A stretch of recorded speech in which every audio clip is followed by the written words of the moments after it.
Welcome to Meant for Hers broadcast. And today we are talking about the millionaire's mindset. So, what does it take to succeed? What does it take to succeed? We think of someone who just made it big. Reality is that's not the truth. The real thing that makes a millionaire, even before they start to put those millions in their account, is their mindset. The mindset is the most powerful part of a millionaire. When you think about Jeff Bezos of the world and the Mark Zuckerbergs of the world, and, put your name in there. If you want to be a millionaire, you can. They started becoming millionaires before they even made the millions in their account. And what do I mean by that? They had that mindset of success. They had a mindset for success. I want to succeed, I have to look good. It's my looks, it's my education. Those degrees aren't going to get you millions. I'm sorry, sis, to tell you, or bro, that is on the line. I'm sorry to tell you, your looks or multiple degrees and going to all kinds of, universities isn't going to make you a millionaire. Mark Zuckerberg, the founder and CEO of Facebook, is a prime example of that. He dropped out of college and pursued his dreams. But where does that come from? It's not going to come from just you having an education. Great. I'm an advocate for being educated. I'm an advocate for people getting knowledge and people equipping themselves. I'll tell you, knowledge is key. It's powerful. It unlocks doors. It helps you think in a right direction to solve problems. Other things, I'm smart, so I can just become a millionaire. Well, not really. The real key here is confidence. I know that's going to shock some people, but what do I mean by that? What do I mean by confidence? What are some of the traits? These people know themselves and they accept themselves. They're not trying to be no one else. They're not trying to, go in another person's lane. I've added to that. And my new thing is stay in your own lanes, right? It could be more than one. It could be one lane. It could be 2 lanes. It could be 3 lanes. You could be multifaceted. Stay in the lane that you were created for. If you're a great marketing and branding person, stay in that lane. If you're a great problem solver, stay in that lane. And that's part of knowing yourself and accepting yourself. It's very important that, if you're going to become a millionaire, like the Mark Zuckerberg, Jeff Bezos of this world, they know themselves. They've accepted themselves before you can even think about building.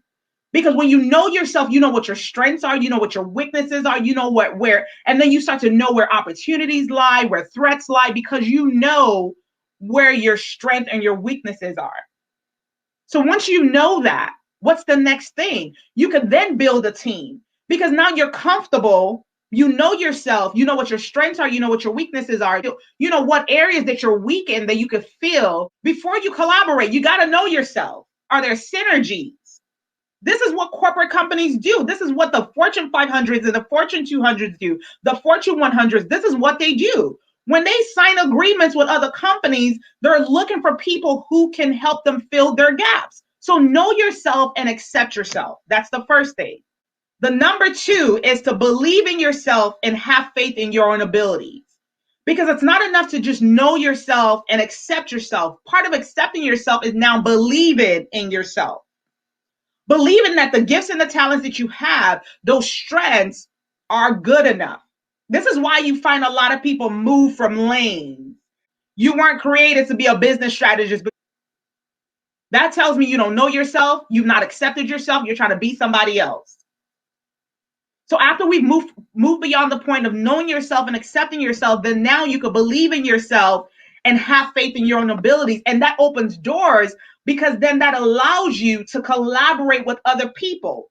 The Mark Zuckerbergs and the Jeff Bezoses of this world, they collaborate all day in and out. I tell people I'm the queen of contract negotiation. This was my life in corporate. And guess what? When we're negotiating contracts, one of the things we look for are synergies. How are we compatible?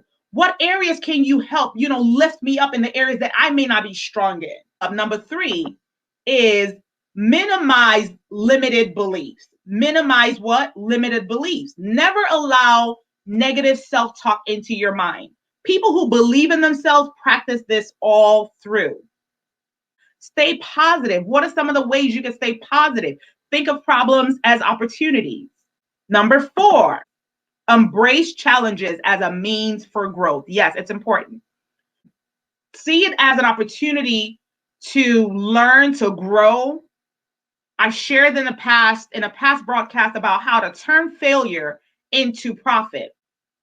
Millionaires, successful people, they embrace challenges because they see it as a means to grow. Because the more they fail, they learn something new and they incorporate that into either a product or a service that they're building. Number 5, they take control of their emotions and keep a positive outlook. Ladies, listen up. It's very important that you take control of your emotions. Don't allow your emotions to get the best of you.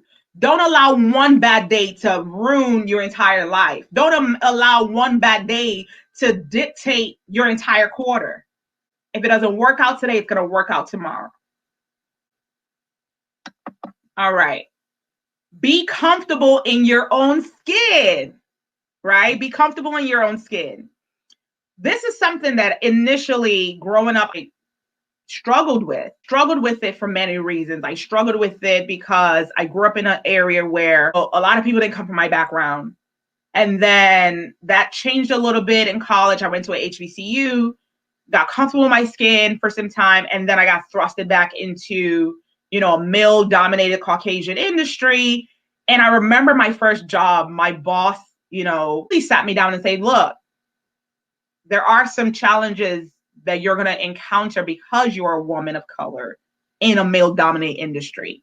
Now, he wasn't saying it to, make me feel bad, but he said, hey, you got to make sure you put some success strategies in place, right? So shout out to him for that. And it took me years. It took me, I would say, up till when I turned 30 before I really became comfortable in my skin, in my hair, in everything that, represented me as Vanessa Simula-Jidwa. Yes, my hair is curly. Yes, my hair is thick. Here, yes, I have the features I have, and it's beautiful. This is who I am. So, ladies, you need to be comfortable in your skin. Be grateful. Be grateful. People who practice gratitude go further. Just being grateful for breathing, being grateful for clean air and having breath and being able to wake up in my right mind. Not everyone is fortunate. Practice gratitude. Practice gratitude for your family, for your friends, for that contract. Start it now. Yes, you may have not won the $1 million contract yet, but practice the gratitude of now. Another trait of successful people, aka millionaires, is they do not fear life's challenges and obstacles. They embrace it. It helps you to be successful because you don't allow what happened to you in life really get you down. We all have our stories. We've had some setbacks. We've had situations where things didn't work out the way we thought it would work out. But guess what? You keep it moving. Number 9, don't seek validation from external parties. It's good if you find, if you can find a positive tribe or network of people who really empower you, believe in you, and all of that. That's great. But don't make it your number one priority to always seek for people's approval, because you will have dreams and goals that people do not believe in. I bet you a lot of people, when they heard, Jeff Bezos, Zuckerberg, goals and dreams when they were younger and when they were starting out in their businesses, they thought they were cuckoo. This is never going to work. I'm sure there were a lot of naysayers.